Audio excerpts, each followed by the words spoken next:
ഇപ്പം അവിടെ തെരഞ്ഞുകൊണ്ടിരിക്കുന്നുണ്ട്. മുഖ്യമന്ത്രിക്ക് വന്നിട്ടുണ്ട്, കാണാൻ ശ്രമിക്കുന്നത്. അപ്പോൾ അതിശക്തമായ മഴ ഉണ്ടായിട്ടില്ല, ഒന്നും നടന്നില്ല. മുഖ്യമന്ത്രി കാണാൻ പറ്റിയില്ല. കാണാൻ പറ്റി, സംസാരിക്കാൻ പറ്റിയില്ല. Okay okay. MP ഒക്കെ കണ്ടിരുന്നു. അറിയില്ല തിരിച്ചു പോവോ ഇവിടെ ഉണ്ടോന്ന് അറിയില്ല. ഇപ്പം എന്താ ഇന്നത്തെ ഒരു രക്ഷാപ്രവർത്തനം കുറച്ച് പോസിറ്റീവാണോ? കൂടുതൽ ഫാസ്റ്റ് ഉണ്ടോ? കഴിഞ്ഞ ഫാസ്റ്റ് ഉണ്ട്. പക്ഷെ നമുക്ക് വണ്ടിയും അവനൊന്നും ഇതുവരെ കണ്ടെത്താൻ പറ്റില്ല. അതാ ഒരു സങ്കടം. എന്താണെന്ന് ഒരു ആദ്യം. ഇന്നിപ്പോൾ സിഗ്നലുകൾ എന്തെങ്കിലും കിട്ടിയിട്ടുണ്ടോ? എന്തോ ഒരു ഇതുണ്ടെന്നൊക്കെ പറയുന്നുണ്ട്. അവർ അവിടെ മണ്ണെടുത്തോണ്ട് നിൽക്കുന്നുണ്ട്. അറിയില്ല. ഈ GPS സിഗ്നൽ കണ്ട സ്ഥലത്ത് തന്നെയാണോ നമ്മളിപ്പോഴും മണ്ണെടുക്കുന്നത്? അല്ല, അതിൻ്റെ തൊട്ട് താഴെയായിട്ട്. ഓക്കെ.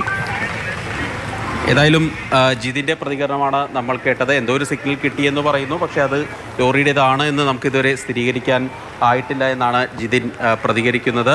നിലവിലേതായാലും രക്ഷാപ്രവർത്തനം അവിടെ തന്നെ പുരോഗമിക്കുന്നു. ഇപ്പോൾ മുഖ്യമന്ത്രി പോയോടുകൂടി തന്നെ ഇവിടെ ഉദ്യോഗസ്ഥ സംവിധാനം ഇവിടെ നിന്ന് പാടെ മാറിയിട്ടുണ്ട് എന്ന് തോന്നുന്നു. അധികം ആളുകളെയൊന്നും ഈ പ്രദേശത്ത് കാണാൻ ഇല്ല. ഏതായാലും പോലീസിൻ്റെയും സംവിധാനം ഇവിടെ നിന്ന് ഇപ്പോൾ അപ്രത്യക്ഷമായി കഴിഞ്ഞു എന്നുള്ളത് നമുക്ക് ഈ രക്ഷാപ്രവർത്തനത്തിൽ കുടുംബം ഉന്നയിച്ച ആരോപണങ്ങളെല്ലാം ആക്ഷേപങ്ങൾ ശരിയാണെന്ന് തോന്നുന്ന തരത്തിലാണ്. അതായത് ഇത്രയും നേരം ഏതാണ്ട് ഒരു 100-ലധികം പോലീസുകാർ ഇവിടെ ഉണ്ടായിരുന്നു. പക്ഷേ ഇപ്പോൾ നോക്കിയാൽ കാണാം മരുന്നിന് പോലും ഒരു പോലീസ് പോലും ഈ പ്രദേശത്തില്ല എന്നുള്ള ഒരു കാര്യം. പക്ഷേ അപ്പുറത്ത് NDRFൻ്റെയും SDRFൻ്റെയും പ്രവർത്തകരൊക്കെ അവിടെ പ്രവർത്തനങ്ങളുമായി മുന്നോട്ട് പോകുന്നുണ്ട്. അതുപോലെ തന്നെ നാട്ടിൽ നിന്ന് വന്ന കുറച്ച് സന്നദ്ധ സേവകരായിട്ടുള്ള ചെറുപ്പക്കാർ അവർ ഇപ്പോഴും ഈ പ്രവർത്തനങ്ങൾ നടത്തുന്നുണ്ട്.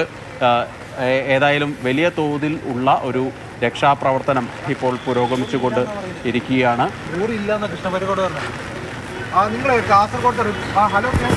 ഏതായാലും ഇപ്പോഴത്തെ നിലവിലെ അവസ്ഥയിൽ ലോറി ഇതുവരെ കണ്ടെത്താനായിട്ടില്ല എന്നുള്ളത് തന്നെയാണ് നേരത്തെ അല്പസമയം മുൻപ് റവന്യൂ മന്ത്രി കൃഷ്ണ ബൈരേഗൌഡ മാതൃഭൂമി ന്യൂസിനോട് പ്രതികരിച്ചത്. ഏതായാലും കൂടുതൽ ദൃശ്യങ്ങൾ നമുക്ക് ഇപ്പോൾ ലഭ്യമാണ്. തൊട്ടടുത്ത് നമ്മൾ ഈ സൈറ്റിൻ്റെ തൊട്ടടുത്ത് തന്നെയുണ്ട്.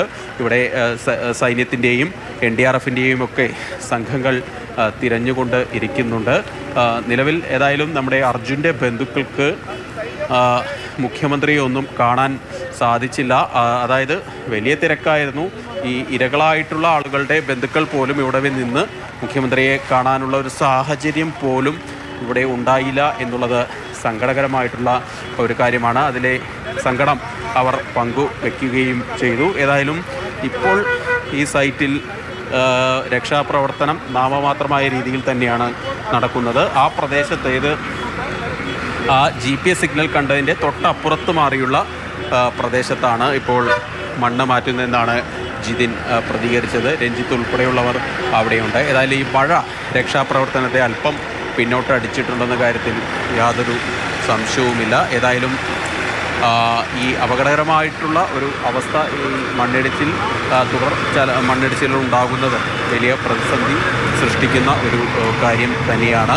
നിലവിൽ നമ്മൾ ആകാശ ദൃശ്യങ്ങൾ കാണുമ്പോൾ തന്നെ നമുക്കറിയാം ഇത് എത്രത്തോളം ഈ വലിയ പ്രശ്നങ്ങൾ ആണ് ഇവിടെ ഉണ്ടായിട്ടുള്ളത്, എത്രത്തോളം വലിയ ദുരന്തമാണ് ഇവിടെ ഉണ്ടായിട്ടുള്ളതെന്ന് ആകാശ ദൃശ്യങ്ങൾ തന്നെ വ്യക്തമാണ്. ഇപ്പോൾ ഏതായാലും ഈ ദൃശ്യങ്ങൾ ഈ സൈറ്റിൽ നിന്ന് ഈ തത്സമയ ദൃശ്യങ്ങൾ കാണാൻ സാധിക്കുന്നുണ്ട് എന്ന് തന്നെ വിചാരിക്കട്ടെ. ഈ വലിയ തോതിൽ ഈ മഴ പെയ്തോടുകൂടി തന്നെ മുകളിൽ നിന്ന് വെള്ളം കുത്തിയൊലിച്ച് വരുന്ന ഒരു സ്ഥിതി പല ഭാഗത്തും, അതായത് ഈ കുന്നിടിഞ്ഞ ഭാഗത്തിൻ്റെ പല ഭാഗത്തു നിന്നും കാണാൻ സാധിക്കുന്നുണ്ട്. ഏതായാലും വലിയ പ്രതിസന്ധി ഈ രക്ഷാപ്രവർത്തനം ഇപ്പോഴും നേരിട്ടുകൊണ്ട് ഇരിക്കുന്നുണ്ട്.